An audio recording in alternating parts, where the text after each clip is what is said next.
Beautiful believers, praise the lord. Welcome to your channel Bible का ज्ञान में आपका स्वागतम।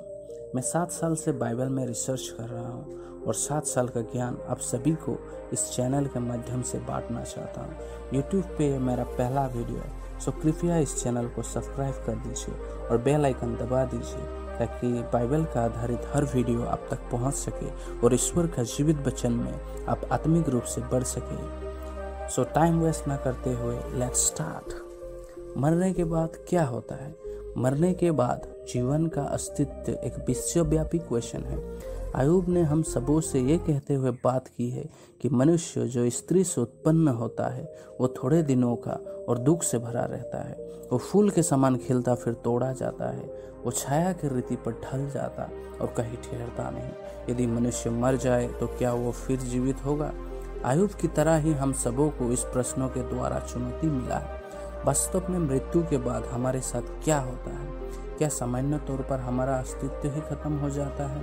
क्या हम एक जैसे ही स्थान पर या हम अलग अलग स्थान पर जाते हैं? क्या वास्तव में स्वर्ग या नरक है?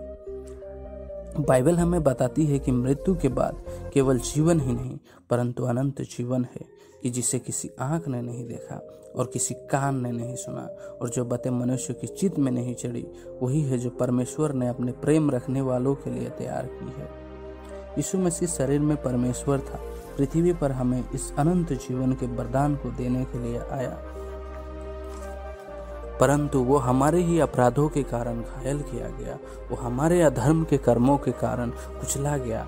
हमारे ही शांति के लिए उस पर ताड़ना पड़ी कि उसके कोड़े खाने से हम लोग चंगे हो जाएं। यीशु ने उस सजा को ले लिया जिसके पात्र हम थे और उसने अपने जीवन को हमारे पापों का जुर्माना को अदा करने के लिए बलिदान कर दिया।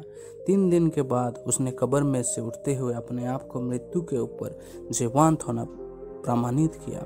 वो पृथ्वी पर 40 दिनों तक रहा और स्वर्गरोहण से पहले हजारों लोगों द्वारा देखा गया।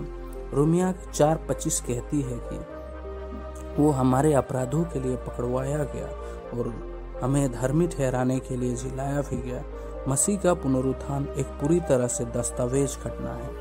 यीशु मसीह इस संसार पे पहला व्यक्ति है जो मृत्यु से जीवंत हुआ। शारीरिक मृत्यु एक व्यक्ति आदम के द्वारा आई जिसे हम सभी संबंधित हैं, परंतु हम सबों को यीशु मसीह में विश्वास करने के द्वारा नया जीवन दिया जाएगा। जिस तरह से परमेश्वर ने यीशु को जिलाया उसी तरह से हमारा शरीर भी यीशु के पुनः आगमन पर जी उठेंगे। हम सब अंत में जिलाए जाएंगे, लेकिन किंतु परंतु हम में से हर कोई स्वर्ग में नहीं जाएगा। हर एक व्यक्ति को एक चुनाव को करना है और वो चुनाव हमारे मंजिल को निर्धारित करेगा। बाइबल कहती है कि हमारे लिए एक बार मरना और उसके बाद न्याय का होना ठहराया गया है।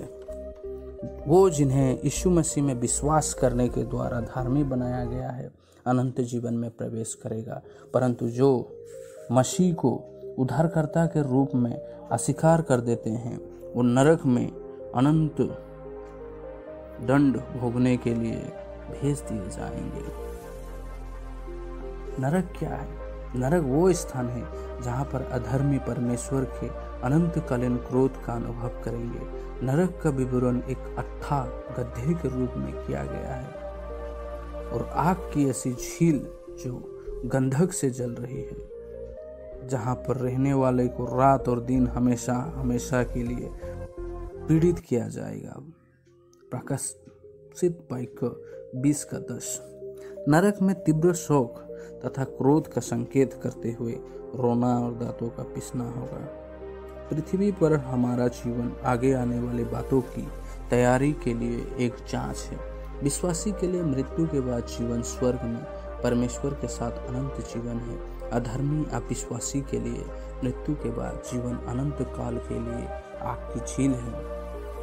हम कैसे मृत्यु के बाद अनंत काल के जीवन को और अनंत काल की झील से बच सकते हैं?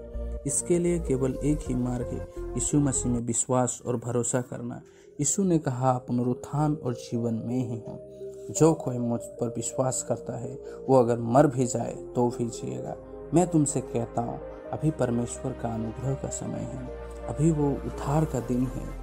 यदि हम यीशु मसीह की मृत्यु को हमारे पापों की कीमत की पूरी तरह चुकाने में विश्वास करते हैं तो न केवल हमें पृथ्वी पर एक अर्थपूर्ण जीवन की निश्चयता मिलेगी, वरन मृत्यु के बाद मसीह की उपस्थिति में अनंत जीवन भी प्राप्त होगा।